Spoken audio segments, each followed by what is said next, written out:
Halo semua, perkenalkan saya Jeremy Tumbuh Mamompar, saya mahasiswa Universitas Cyber Asia, program studi Sistem Informasi.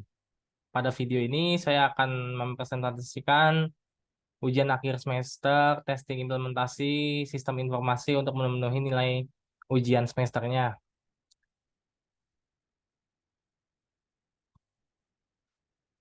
Di sini pembahasannya yang pertama itu adalah kehandalan dan performa sistem. Pertama, pengujian fungsional. Itu verifikasi akurasi, yaitu yang memastikan sistem dapat mencatat dan memproses data inventaris dengan benar, termasuk penerimaan barang, pengeluaran barang, penyesuaian stok, dan pelaporan stok. Yang kedua itu adalah pengujian kompatibilitas. Di sini memastikan sistem kompatibel dengan perangkat keras dan perangkat lunak yang ada, seperti sistem POS atau point of sales, sistem akuntansi, dan juga perangkat barcode scanner. Yang ketiga itu pengujian keamanan, yaitu memastikan sistem terlindungi dari akses yang tidak sah seperti autentikasi pengguna, enkripsi data, maupun kontrol akses. Kemudian pengujian keandalan. Di sini uji beban memastikan sistem dapat menangani volume data dan transaksi yang tinggi tanpa mengalami perlambatan atau kegagalan. Uji stres itu memastikan dapat beroperasi dengan stabil dalam kondisi ekstrim seperti pemadaman listrik, kegagalan jaringan, dan juga lonjakan trafik. Kemudian selanjutnya adalah pengujian kinerja, yaitu pengukuran waktu, respons, memastikan sistem dapat merespon permintaan pengguna dengan cepat. Dan juga analisis penggunaan sumber daya itu memastikan sistem tidak menggunakan sumber daya berlebihan seperti CPU, memori, dan lain-lainnya. Kemudian untuk kriterianya sendiri di sini yang pertama itu akurasi data. Itu sistem harus dapat mencatat memproses data inventaris dengan akurat karena di sini yang dibahas itu adalah sistem inventaris. Kemudian yang kedua itu kecepatan dan responsivitas. Sistem harus merespons permintaan pengguna dengan cepat. Kemudian ketersediaan, itu sistem harus bersedia 24/7 dengan downtime minimal. Kemudian keamanan sistem harus terlindungi dari akses yang tidak sah dan pencurian data. Yaitu dan selanjutnya adalah skalabilitas, yaitu sistem harus dapat diubah skalanya untuk memenuhi kebutuhan bisnis yang berkembang. Kemudian kemudahan penggunaan, sistem harus mudah digunakan oleh semua user atau pengguna. Kemudian di sini yang kedua itu ya, pembahasannya adalah skenario uji coba implementasi manajemen inventaris. Jadi skenario yang pertama itu adalah uji penerimaan barang, yang tujuannya itu memastikan sistem dapat mencatat dan memproses penerimaan barang dengan benar. Langkah-langkahnya yang pertama itu menyiapkan beberapa contoh barang dengan kode SKU yang berbeda. Kemudian membuat dokumen penerimaan barang yang siap dan untuk setiap contoh barang. Kemudian memasukkan data penerimaan barang ke dalam sistem. Kemudian verifikasi bahwa data yang dimasukkan telah disimpan dengan benar di sistem. Kemudian memeriksa apakah sistem secara otomatis memperbarui stok barang di gudang atau tidak. Kemudian hasil yang diharapkannya itu sistem dapat mencatat dan memproses data penerimaan barang dengan benar. Data yang dimasukkan disimpan dengan benar di sistem, kemudian stok barang di gudang diperbarui secara otomatis dengan sistem. Kemudian skenario uji coba yang kedua ini adalah pengeluaran barang. Tujuannya itu memastikan sistem dapat mencatat dan memproses pengeluaran barang dengan baik dan benar. Langkah-langkahnya, yang pertama itu menyiapkan beberapa contoh barang yang ingin dikeluarkan dari gudang. Kemudian membuat dokumen pengeluaran barang untuk setiap contoh barang yang ada. Kemudian yang ketiga itu memasukkan data pengeluaran barang ke dalam sistem. Kemudian verifikasi bahwa data yang dimasukkan telah disimpan dengan benar di sistem. Dan yang terakhir adalah memeriksa apakah sistem secara otomatis memperbaharui stok barang di gudang atau tidak. Kemudian hasil yang diinginkan itu yang pertama itu sistem dapat mencatat dan memproses data pengeluaran barang dengan benar. Yang kedua itu data yang dimasukkan disimpan dengan benar di sistem. Kemudian yang ketiga itu adalah stok barang di gudang diperbarui secara otomatis. Jenis uji yang dapat dilakukan. Yang pertama itu uji beban atau load testing. Di sini tujuannya itu memastikan sistem dapat menangani volume data dan transaksi yang tinggi tanpa mengalami perlambatan atau kegagalan. Langkah-langkahnya, pertama, mensimulasikan volume data dan transaksi yang tinggi pada sistem. Yang kedua, memantau performa sistem seperti waktu respon, penggunaan CPU, dan memori.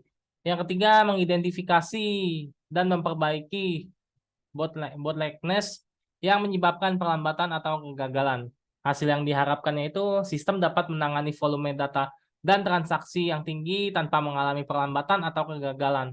Dan yang kedua itu performa sistem tetap stabil dalam kondisi beban yang tinggi. Kemudian yang kedua itu adalah uji stres atau stress testing. Itu tujuannya memastikan sistem dapat beroperasi dengan stabil dalam kondisi ekstrim. Kemudian langkah-langkahnya yang pertama itu simulasikan kondisi ekstrim pada sistem. Yang pertama itu seperti pemadaman listrik, kegagalan jaringan, lonjakan traffic, bencana alam, dan lain sebagainya. Kemudian yang kedua itu memantau performa sistem dan identifikasi masalah. Yang terakhir itu melakukan perbaikan dan optimasi sistem untuk meningkatkan ketahanan sistem. Hasil yang diharapkannya itu yang pertama itu sistem dapat beroperasi dengan stabil dalam kondisi ekstrim. Yang kedua itu sistem dapat pulih dengan cepat dari kegagalan. Perbedaan antara maintenance preventif dan korektif. Ini yang ketiga. Di sini yang pertama itu adalah maintenance preventif dulu. Itu dilakukan secara berkala untuk mencegah kerusakan atau kegagalan sistem. Contohnya, pemeriksaan rutin perangkat keras dan perangkat lunak. Yang kedua, pembersihan dan pelumasan komponen sistem. Yang ketiga itu penggantian suku cadang yang aus dengan tujuan memperpanjang usia pakai sistem, meningkatkan uptime sistem, mengurangi biaya perbaikan, dan yang terakhir meningkatkan efisiensi operasi. Yang kedua itu pembahasannya adalah maintenance korektif. Itu dilakukan untuk memperbaiki kerusakan atau kegagalan sistem yang telah terjadi.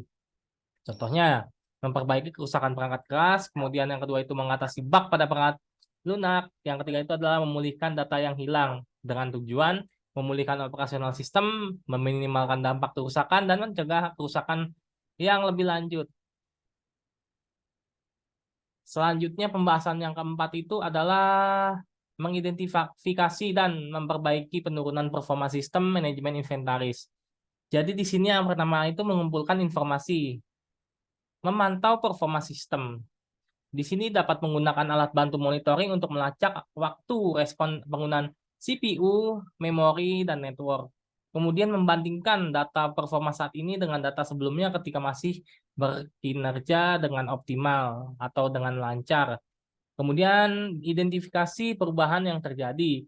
Di sini ada beberapa pertanyaan, apakah data ada perubahan pada perangkat keras, perangkat lunak atau konfigurasi sistem? Kemudian yang kedua itu apakah ada peningkatan volume data atau transaksi, dan yang ketiga itu adalah apakah ada perubahan pada proses bisnis yang menggunakan sistem.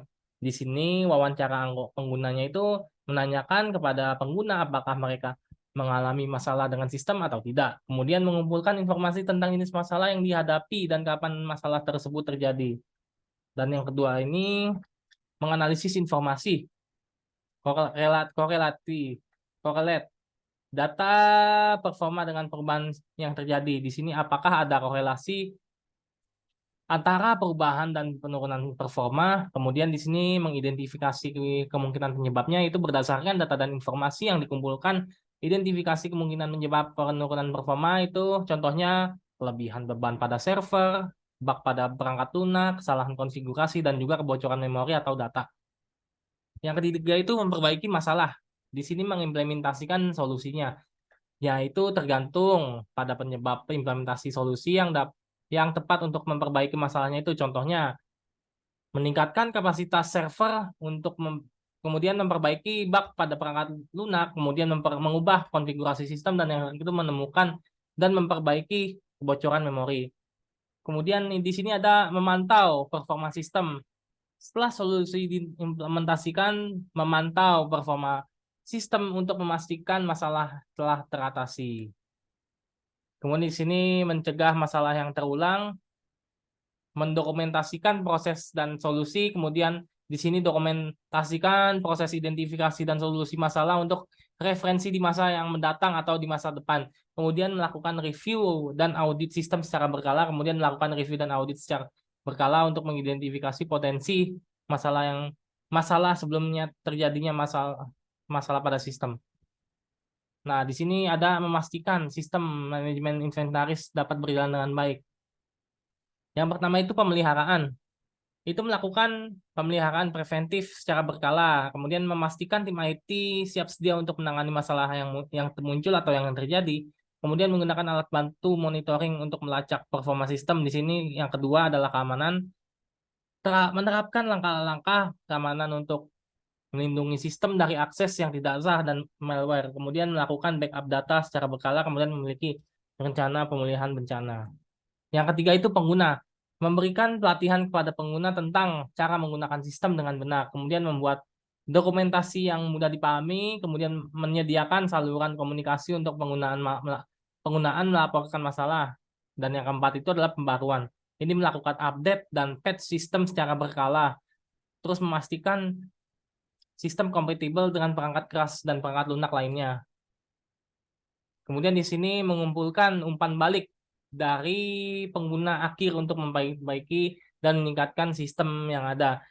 Pertama itu perlu melakukannya survei, membuat survei online dengan beberapa data-data yang ada yang harus diisi oleh user-user dan dibandingkan dengan pengguna.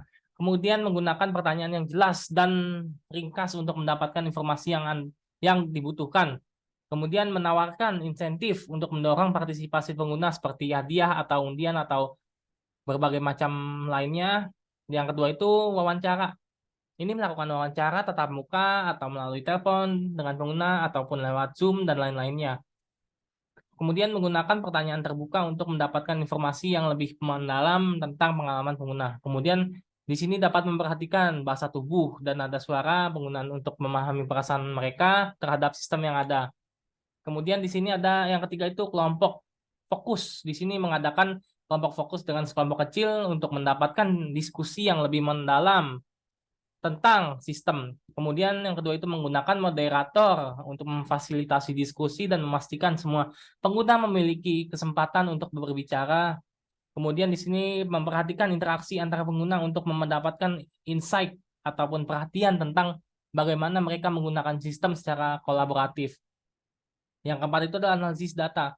Di sini analisis data log sistem mengidentifikasi pola penggunaan dan area yang bermasalah, kemudian menggunakan alat bantu analitik untuk mendapatkan insight yang lebih mendalam tentang perilaku pengguna. Kemudian yang terakhir itu adalah menggunakan data untuk memvalidasi umpan balik kualitatif yang ada dan dapat diterapkan dan dapat didapatkan dari survei, wawancara, dan kelompok fokus.